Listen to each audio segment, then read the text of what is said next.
کچھ لوگوں کو اللہ نے اپنے دین کے لیے چن لیا ہوتا ہے، ان کو قرآن پہ تدبیر کرتے رہنا چاہیے، اپنے لیے نہ صحیح تو دوسروں کے لیے خوشی سے نہیں کریں گے تو قدرت آپ کو کھینچ کر گھسیٹ کر اسی طرف لے آئے گی، مگر یہ آپ کو کرنا ہے۔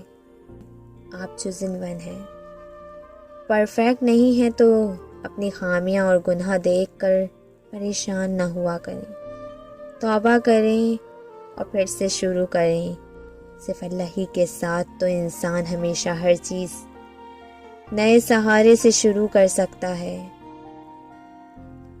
ہم سب کے اندر اداسی ہے، تنہائی کا ایک خلا ہے جو مغرب ڈھلتے ہی ہمیں نگلنے کو منہ کھولے بیٹھا ہوتا ہے۔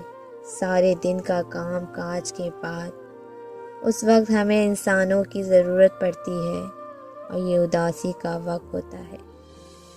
خوف اور تنہائی کا ایک شخص اس وقت کو گزارنے کے لیے ہمیں کافی نہیں ہو سکتا۔